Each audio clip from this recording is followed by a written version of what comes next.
Hello friends, आज हम discuss करेंगे एग्रीकल्चर सेक्टर के बारे में कि हमारे इंडिपेंडेंस के बाद जो हमारा एग्रीकल्चर सेक्टर था वो कैसा था ब्रिटिश रूल के दौरान।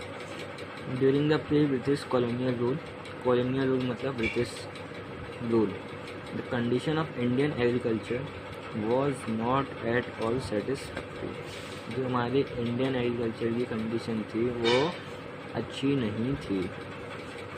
First point, nearly 85% population lived in villages and was dependent on agriculture sector। मतलब जो हम 85% के आसपास जो हमारी पॉपुलेशन थी वो गांव में रहती थी और एग्रीकल्चर सेक्टर पर ही पूरी डिपेंडेंट थी। Second point, under the British rule no effort was ever made to improve agriculture sector. British rule के अंडर में कोई भी एफर्ट जो था एग्रीकल्चर सेक्टर में इम्प्रूव करने के लिए नहीं लगाया गया था। जो हमारी ब्रिटिश गवर्नमेंट थी उन्होंने एग्रीकल्चर सेक्टर को इम्प्रूव करने के लिए कुछ नहीं करा। Third point, despite the large population engaged in agriculture the economy was still not self sufficient in food. मतलब एक लार्ज पॉपुलेशन जो थी, लार्ज पॉपुलेशन के बराबर जो है एग्रीकल्चर में इंगेज हो गई। मतलब जो लार्ज पॉपुलेशन एग्रीकल्चर में थी फिर भी जो हमारी इकोनॉमी जो है was still not self sufficient in food. फिर भी जो हमारी इकोनॉमी है वो फूड जो है अब सेल्फ सफिशिएंट नहीं थी क्योंकि उनके पास खाना नहीं था अपने लिए। और इसके मेन रीज़न देंगे for stagnation in agriculture sector. Main reason क्या थे स्टैग्नेशन के एग्रीकल्चर सेक्टर में? तो सबसे पहला पॉइंट है land settlement system. Land settlement system मतलब इंट्रोडक्शन ऑफ जमींदार system by the colonial government. Colonial government के द्वारा जमींदार सिस्टम को लागू किया गया। जमींदार सिस्टम क्या होता है? पहला point, profits accruing out of agriculture sector went to zamindars in form of lagaan. मतलब जो भी प्रॉफिट्स एग्रीकल्चर सेक्टर से आता था वो जमींदार के पास जाता था लगान की form, in the form of लगान। Second point, dates for depositing fixed sums of lagan were also fixed, failing which the zamindar would lose their rights। मतलब जो फिक्स्ड सम्स लगान का जो फिक्स्ड सम था उसकी जो डेट्स थी वो फिक्स्ड थी।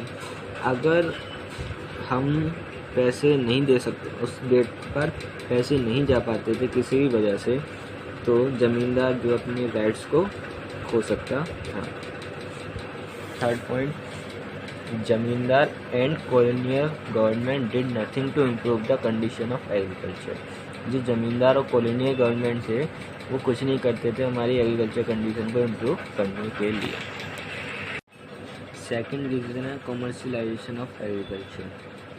इसका मतलब it means production of crops for sale in the market rather than for self consumption. जो प्रोडक्शन होता था क्रॉप्स का, जो मार्केट में क्रॉप्स जो बेचते थे वो सबसे ज़्यादा होता था सेल्फ कंजप्शन से। जो सेल्फ कंजप्शन के लिए जो भी क्रॉप्स होते थे वो कम प्रोड्यूस होते थे और जो सेल किया था मार्केट में वो क्रॉप्स ज़्यादा प्रोड्यूस होते थे।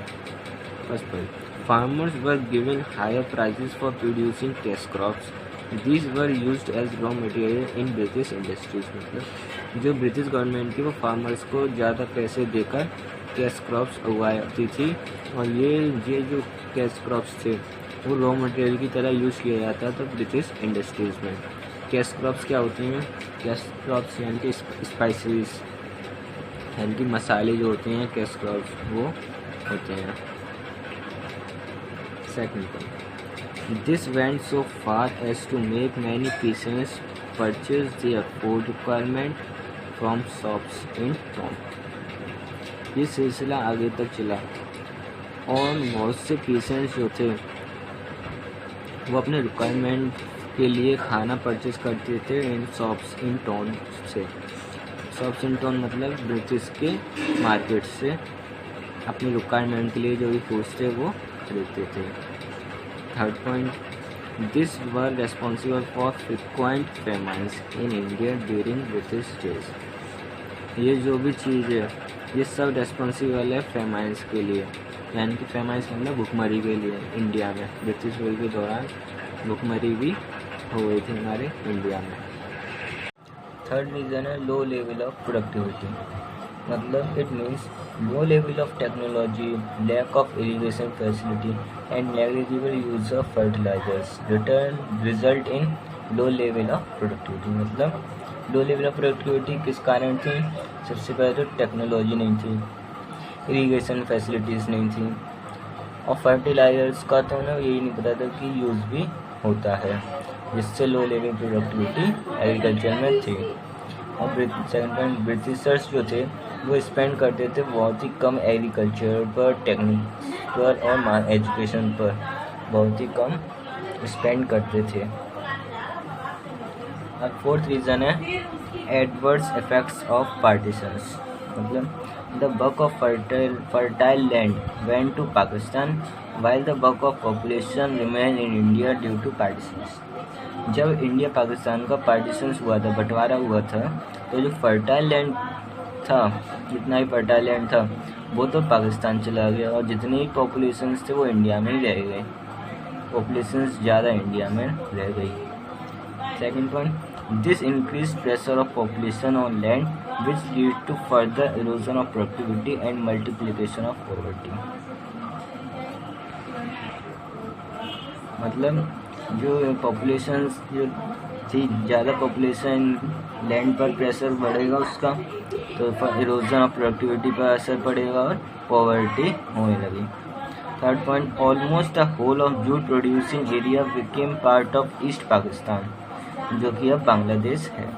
जितना भी जूट का प्रोड्यूसिंग एरिया था वो ईस्ट पाकिस्तान का पार्ट बन गया, जिसको अब हम बांग्लादेश कहते हैं।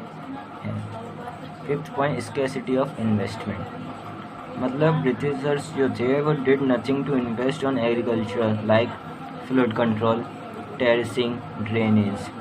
ब्रिटिशर्स जो थे कुछ भी नहीं करते थे इन्वेस्ट एग्रीकल्चर पर, जिसकी फ्लड कंट्रोल करने के लिए, टेरेसिंग, ड्रेनेज एक्सेट्रा, कुछ नहीं।